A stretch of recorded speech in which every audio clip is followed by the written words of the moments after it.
పూర్వం ఒక నదీ తీరాన ఒక రాజభవనం ఉండేది. ఆ రాజభవనానికి సమీపంలో గల ఒక చెట్టు మీద ఒక కాకి గూడు కట్టుకుని నివాసం ఏర్పాటు చేసుకుంది. అదే చెట్టు కింద ఉన్న పాము పుట్టలో ఒక పాము కూడా నివాసం ఉండేది. ఒకనాడు కాకి గుడ్లు పెట్టి పొదిగింది. ఆహారం కోసం ఎగురుకుంటూ వెళ్ళింది. ఇది చూసిన పాము పాకుతూ చెట్టు ఎక్కి గూటి దగ్గరికి వెళ్ళి గూటిలోని గుడ్లను చూసింది. ఆహా, నాకు ఈరోజు ఎక్కడికి వెళ్లకుండా భలే మంచి ఆహారం దొరికింది. అలా పాము గూటిలోని గుడ్లు మొత్తం తినేసి తిరిగి తన పుట్టలోనికి వెళ్ళిపోయింది.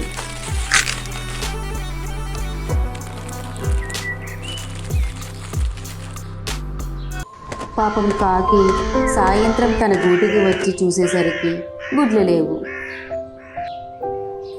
అయ్యో, నా గుడ్లు ఏమయ్యాయి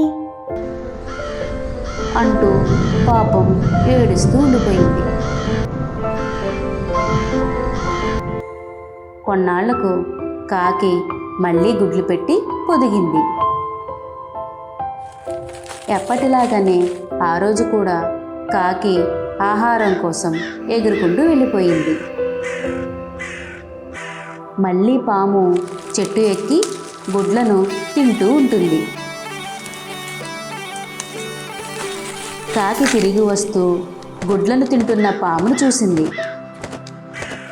కానీ పామును ఏమీ చేయలేకపోయింది. అంటే ఈ పామే ప్రతిసారి నా గుడ్లను తినేస్తుందా? ఈ పాముతో నేను తలపడలేను. అలా అని ఇలానే వదిలేస్తే ప్రతిసారి ఇలానే నా గుడ్లను తినేస్తుంది. ఏదో ఒకటి చేసి ఈ పాము పేడ వదిలించుకోవాలి అని అనుకుంటూ కాకి తీవ్రంగా ఆలోచించసాగింది. అప్పుడు కాకికి ఒక మంచి ఉపాయం తట్టింది. వెంటనే ఎగురుకుంటూ రాజభవనంలోకి వెళ్ళింది. అంతఃపురంలోని రాణులు, చెలికత్తెలు వారి నగలను గట్టు మీద పెట్టి కొలనులో స్నానం చేస్తూ ఉంటారు. కాకి అక్కడికి వెళ్ళి ఒక హారాన్ని నోటుతో కరచుకొని ఎగురుకుంటూ వెళ్ళిపోతుంది. అది చూసిన చెలికత్తెలు, అయ్యో, కాకి హారాన్ని పట్టుకుని ఎగిరిపోతుంది, పట్టుకోండి పట్టుకోండి అంటూ కేకలు వేస్తూ ఉంటారు. అది విన్న రాజభటులు కాకిని వెంబడిస్తారు. కాకి తన గూడు ఉన్న వైపు ఎగురుకుంటూ వెళ్ళి ఆ హారాన్ని పాము పుట్టలో జారవిడుస్తుంది. అది చూసిన రాజభటులు పలుగులతో పుట్టను తవ్వడం ప్రారంభిస్తారు.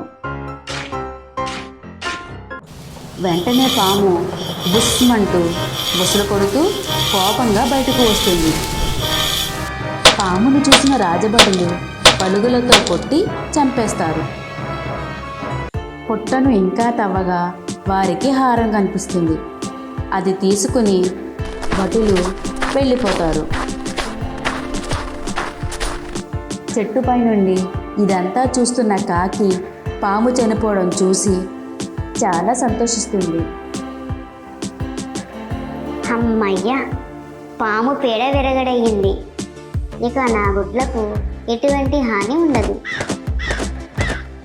ఈ కథలోని నీతి ఏమిటంటే ఉపాయంతో ఎటువంటి అపాయాన్నైనా ఎదుర్కోవచ్చు.